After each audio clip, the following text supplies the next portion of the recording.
जिसमें कुछ विदेशी स्कीयर्स के फंसे होने की आशंका है। ऑफिशियल आंकड़ा अभी तक सामने नहीं आया है, लेकिन ये जानकारी है कि 5 लोगों को रेस्क्यू किया गया है। एक की मृत्यु की खबर है। 6 से 7 लोगों का ये समूह था जो स्कीइंग के लिए अफरवट की चोटी पर पहुंचा हुआ था और वहां पर तूफान की चेतावनी जारी करने के बाद आनंद फानन में उन लोगों को बचाया गया है। 5 लोगों को बचा लिया गया है। एक की ऑन स्पॉट डेथ की खबर है। अफरवट में ये बर्फीला तूफान आया है। मुनीर हुसैन हुर्रा हमारे साथ ग्राउंड जीरो पर मौजूद है। मुनीर, क्या जानकारियां, क्या अपडेट्स? देखिए जैस्मीन, ये एडवांस उस वक्त आया है जब खेलो इंडिया का सेकंड एडिशन चल रहा था इसी कुंगरोरी पे, और यहाँ पे ये जो मैं दिखाने की कोशिश करूंगा, ये जो पहाड़ी है, चोटी है कुंगरोरी और अफरवट के बीच में, यानी जिसे हम आर्मी ब्रिज कहते हैं, आर्मी रिज कहते हैं, और इसी के असना में जो फॉरेनर्स हैं वो इन्हीं चोटियों के उस पार, जो बैक कंट्री जिसे हम कह सकते हैं, और वहां पे ये स्की करने के लिए जाते हैं। और उसी दौरान एवलांच आया है और 7 फॉरेनर्स थे और जिसमें उनके लोकल भी साथ में थे। और अभी तक जो इंफॉर्मेशन है हमारे पास, एक उसमें डेड हुआ है और एक जख्मी है, और फिलहाल 5 को रेस्क्यू किया गया है और एक जो फॉरेनर है वो इसमें मिसिंग है। फिलहाल अभी एक लेडी जो यहाँ पे बेस कैंप पे पहुंचाई गई है और फिलहाल पुलिस ने उसको अपने साथ ले गए हैं और उसकी फिलहाल छानबीन जारी है कि कितने लोग थे, उससे बयानात लिए जा रहे हैं। और ये जो जगह है जो आप तस्वीर में देख पा रहे हैं कि यही जगह, क्योंकि धुंध भी इंतहाई काफी है, वहां जाना काफी मुश्किल है, क्योंकि यहाँ के जो लोकल स्नो बाइकर्स हैं, जो यहाँ के लोकल रेस्क्यू टीम्स हैं, टूरिस्ट गाइड है, टूरिज्म पुलिस है और जम्मू कश्मीर पुलिस की रेस्क्यू टीमें हैं, और फौरन वो वहां गए हैं, मगर उसमें भी बहुत सारे लोग वापस आए हैं क्योंकि उनका जाना वहां पे मुश्किल हो गया है, क्योंकि धुंध की वजह से काफी कठिन मराहिल से उन्हें गुजरना पड़ा। और अब फिलहाल रेस्क्यू ऑपरेशन जारी है। जो यहाँ पे निजी हेलीकॉप्टर है उसका भी इस्तेमाल किया गया है और साथ ही अभी रेस्क्यू ऑपरेशन जारी है, उसमें पुलिस है, टूरिज्म पुलिस है। और फिलहाल यही है कि क्योंकि पिछले साल की बात अगर हम करें तो उसमें भी जब एवलांच आया था और उसमें 2 जो स्कीयर्स फॉरेनर से उनकी डेथ हुई थी, और ताहम इससे पहले ही जो डिजास्टर मैनेजमेंट है उन्होंने बाकायदा तौर पे वक्तन फवक्तन उन्होंने यहाँ पे एवलांच वार्निंग जारी की थी बारामूला और मुख्तलिफ अजला में। तो यहाँ ये भी मैं बता दूं, क्योंकि सुबह सवेरे जब बर्फबारी होती है यहाँ पे जो एवलांच एरियाज हैं वहां पे ब्लास्ट किए जाते हैं ताकि इन खतरात से निपटा जाए। मगर आज भी सुबह सवेरे ब्लास्ट हुए थे, मगर जो फॉरेनर स्की करने आते हैं वो बैक कंट्री में ही स्की करने के लिए चले जाते हैं, और क्योंकि ज्यादातर ये फॉरेनर शौकीन हैं और साथ में लोकल गाइड भी है, वो भी एक उनके लोकल जो है वो भी जख्मी है, और इसलिए ये पहले ही वार्निंग दी जाती है इन जगहों पे एहतियात बरते ना जाए। और आज इसीलिए यह हादसा पेश आया है और उसमें फिलहाल रेस्क्यू ऑपरेशन जो है जारी है। बात हो रही थी मुनीर, इससे पहले जब रिफत से बात हो रही थी तो उसने ये जानकारी साझा की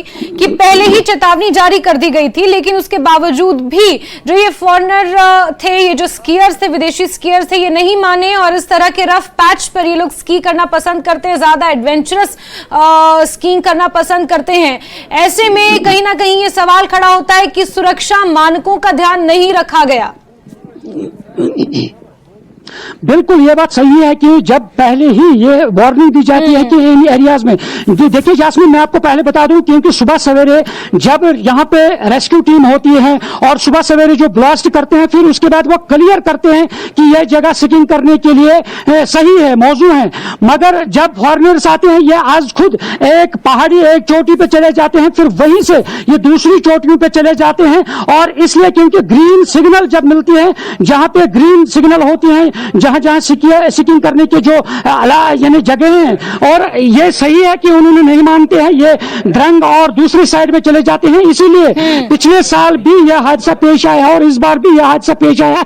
इसमें जरूर है क्योंकि यहाँ पे रेस्क्यू टीमें होती हैं, मगर ये जब इन जगहों पे चले जाते हैं फिर वहीं से ये दूसरी जगहों पे चले जाते हैं। इसमें जरूर है कि इन जगहों पे अब टीमें तैनात किए जाने चाहिए ताकि जब भी वहां से कोई गुजरे उसको फिलहाल वहां से इजाजत ना दी जाए, ताकि ऐसे जानों का जो तलफ है वो ना हो सके। फिलहाल यही है कि अभी रेस्क्यू ऑपरेशन जारी है और इसमें सभी लोग लगे हुए हैं। यही एक बार फिर मैं दिखाऊं, और यहाँ से ये चोटी जो है कुंगरोरी और अफरवट के बीच में ये चोटी है, और इसी चोटी में ये एडवांच आया है और इस वक्त बर्फबारी भी हो रही है कि कहाँ ये चोटी है और किस तरह का यहाँ पर एवलांच आया होगा। बेहद खतरनाक मंजर नजर आ रहा है। मुनीर, कोई आंकड़ा, कोई नंबर सामने आया है? क्योंकि एक की मृत्यु, 5 लोगों को बताया जा रहा है कि बचा लिया गया है। इसके अलावा भी जो अभी हमने बाइट सुनी, उन्होंने कहा कि 6 से 7 लोगों का समूह वहां पहुंचा हुआ था। यानी कि अगर हम इस आंकड़े को माने तो 2 लोग अभी भी मिसिंग हैं। बिल्कुल जास्मीन, क्योंकि जो वहां पे 7 बताया जा रहा है, क्योंकि अभी यहां सिर्फ एक लेडी को लाया गया है जो फॉरेनर लेडी है। फिलहाल 7 हैं और उसमें यही है कि एक मिसिंग बताया जा रहा है। बाकी जितने भी हैं उनको रेस्क्यू के, मगर वो यहाँ बेस कैंप उन्हें नहीं पहुंचाया गया है। अभी देखेंगे आने वाले जो ही यहाँ पे ये क्लियर होगा तो इसके बाद हम अपने व्यूअर्स को बता सकते हैं कि कितने लोग जो है, कितनी जाने तलफ हुई है और कितने लोग जो है रेस्क्यू हुए हैं। जी जास्मीन। साथ ही मुनीर, अब बड़ा सवाल ये है क्योंकि खेलो इंडिया का बीते कल से आगाज हुआ है और ये अनफॉर्चुनेट इंसिडेंट यहाँ पर हुआ है। हालांकि इसका उससे कोई लेना देना नहीं है क्योंकि लोकेशंस डिफरेंट हैं। जास्मीन, यहाँ पे मैं आपको दिखाऊं पहले। यहाँ पे ये देखिए, ये जो निजी हेलीकॉप्टर हैं और अभी ये रेस्क्यू ऑपरेशन में लगा हुआ है। ये देखिए आप किस तरह ये जा रहे हैं जो एवलांच साइट है, और उस साइड पे ये क्योंकि एक्सक्लूसिव तस्वीर है। ये देखिए हेलीकॉप्टर जो है, निजी हेलीकॉप्टर, ये यहाँ पे पहुंचे हैं। आप देख सकते हैं तस्वीर में किस तरह ये निजी हेलीकॉप्टर भी रेस्क्यू ऑपरेशन में लगा हुआ है। आप ये देखिए मुनीर, यू ऑल्सो प्लीज थोड़ा सा ध्यान रखें आप भी। ये देखिए आप किस तरह से ये जो हेलीकॉप्टर, निजी हेलीकॉप्टर है, ये या इस रेस्क्यू ऑपरेशन में लगा हुआ है और कोशिश की जा रही है कि इन जो ये सिक्योर्स हैं उनको बचाया जाए। ये देखिए जास्मीन, इस तरह से ये जो रेस्क्यूअर है और इनको किस तरह, ये देखिए आप किस तरह एक्सक्लूसिव तस्वीर न्यूज़ 18 JKLH पर। और ये निजी हेलीकॉप्टर जो है, अब देखिए जास्मीन, ये वही उसी स्पॉट पे जाने की कोशिश में है और फिर वहां से जो भी रेस्क्यू किया जाएंगे उनको वापस लाया जाएगा। बिल्कुल मुनीर, मेरा सवाल ये था क्योंकि खेलो इंडिया भी चल रहा है जिसका आगाज, मुनीर आप सुन पा रहे हैं मुझे? उस फोन के मेरे साथ। चलिए मुनीर से दोबारा संपर्क करने की कोशिश करते हैं क्योंकि वहां पर रेस्क्यू ऑपरेशन अभी लगातार जारी है और जिस तरह से तस्वीरें सामने आई हैं, हेलीकॉप्टर्स बार बार सॉर्टिस कर रहा है और जो वहां पर फंसे हुए हैं विदेशी स्कीयर्स, उन्हें ढूंढने की कोशिश की जा रही है। जैसा कि हमारे सहयोगी ने कहा कि एक विदेशी महिला को, एक विदेशी स्कीयर महिला को अभी बचा लिया गया है। एक की तलाश जारी है, एक की मृत्यु हो गई है, 5 लोगों को सुरक्षित निकाल लिया गया है। 7 लोगों का समूह बताया जा रहा है। हालांकि ऑफिशियल आंकड़े की पुष्टि अभी तक नहीं हुई है। न्यूज़ 18 भी इस आंकड़े की पुष्टि नहीं करता क्योंकि ऑफिशियल स्टेटमेंट, ऑफिशियल आंकड़ा आना भी बाकी है। अफरवट के पिछले हिस्से में ये पीला तूफान आया है जहां से एक्सक्लूसिव तस्वीरें आपको हम दिखा रहे हैं। हालांकि तूफान अब थम गया है और रेस्क्यू अभियान वहां पर चलाया जा रहा है जिसके लिए हेलीकॉप्टर की भी मदद ली जा रही है।